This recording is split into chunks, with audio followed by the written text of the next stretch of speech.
Now we go to fundamental problem 620. Right, we have three members, AB, BC, and CD. Okay, and then two loads are applied at BC, 10 kilonewton, 50 kilonewton, which we have, basically we have the 3 meter distances apart from one another.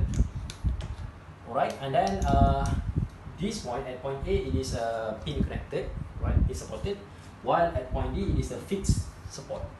Okay. So the question asks you to find the reactions at D, right? So basically at D you have, generally speaking, dx, dy, and what else? You have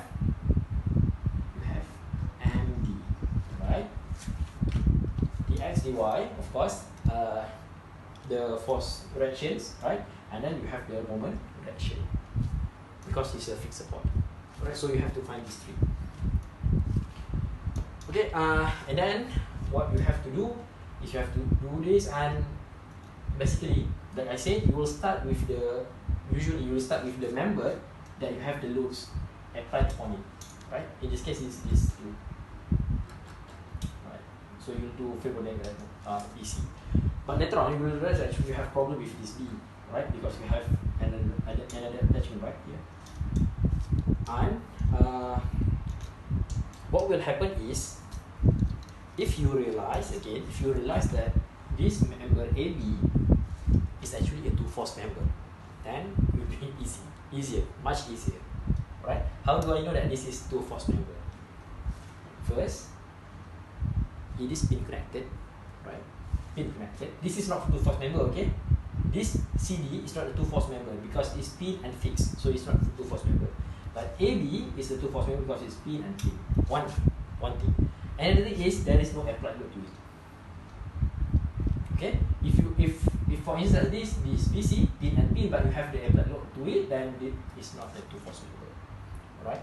So you're realizing that this AB is a two-force member, then actually it will be easy. I mean, if you draw, even you draw for AB, if you don't know that it is a two-force member, then it will be AX, AY, okay, the X, well, should go the other way around, but the Y, okay, you will end up complicating yourself, but actually it is simply like this, okay, FAB, something like that, right?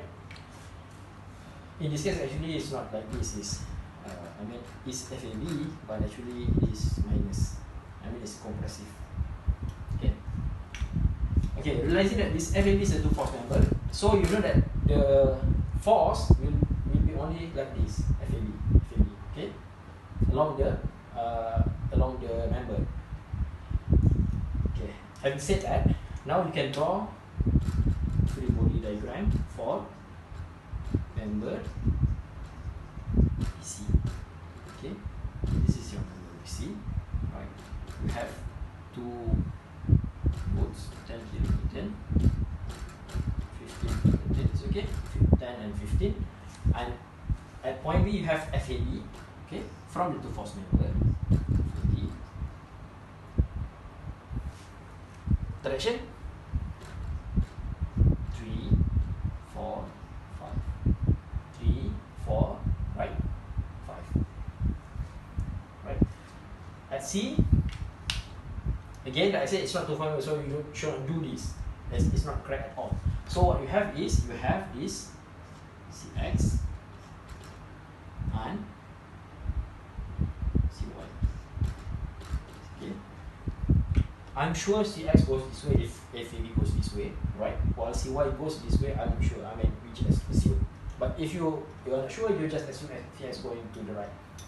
Okay. Alright. So what do we want to find? We want to find CX and CY in this case, because when you find CX and Y, you can draw the Fibonacci diagram for BC later on, and then you will find these fractions, right? So how to find CX and CY? What you can do is you can do moment about C first, and then you find FAB. Once you find FAB, you can find this CX and CY. Okay. So if you do moment about C equals to 0, so you'll have the Y component. Y component of it, which is FAB 4/5, isn't it? 4/5 is the Y component of it. FAB times the distance, which is 9.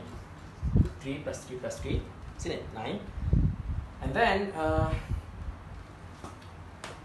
you assume clockwise as positive, so this 10 kN will do minus moment times 3 plus 3, which is 6. Alright?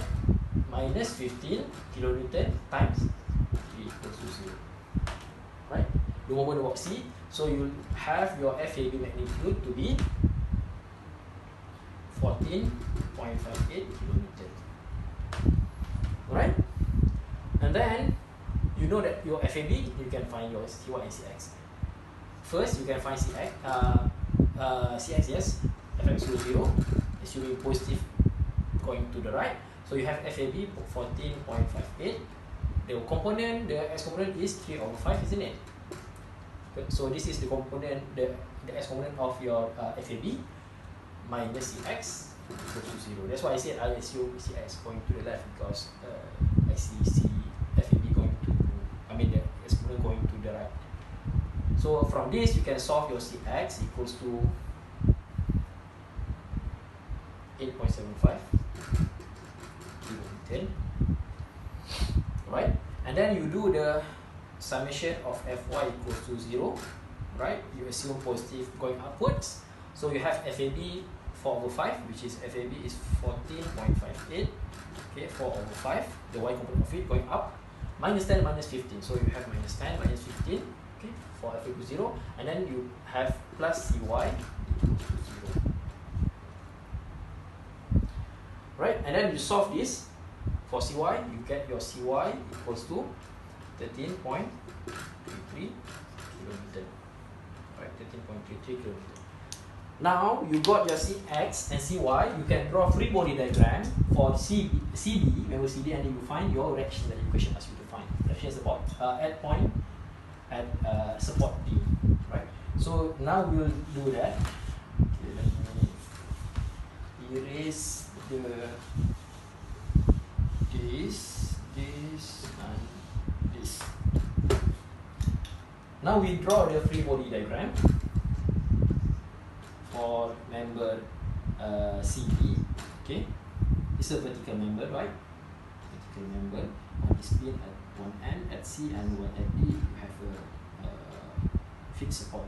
So this is C, this is D, right? So let's see what happened. You have 8.75 and I have erased that one. Okay, but that's fine. You remember your CX from before, it was for this BC, it is to the left, right? So this one, in this case, your CX, okay, will going to the right, which is this way. That's why I said I erased that one. Right. Going to the right because in the previous game, check that one, from the previous BC, your CX, which is 8.75 here, it goes to the left for this BC. So for CD, it goes to the right. Okay, you must oppose the direction, right? And your CY initially, from previous BC, it goes up. So in this case, for CD, it goes down, right? So this is your CY, which is 13.33 kN. It's okay. Okay, next. Of course, you need to find the X, right? The X component of it, the Y, right? And of course, you need to find what is your MD. In this case, I know that my MD will be counterclockwise, while my DX is actually to the left. Again, you can assume the X, the Y, MD. I mean, whatever direction, but the reason is because later on when let's do. Okay, this is for meter, by the way. Okay. I assume the X to the left again. So if you do Fx equal to 0, of course what we have is 8.05 from here, positive minus dx equals to 0. So dx is 8.75 kN, and it goes to the left. If you got minus, then you need to say that actually it goes the other way around from the assumption, right?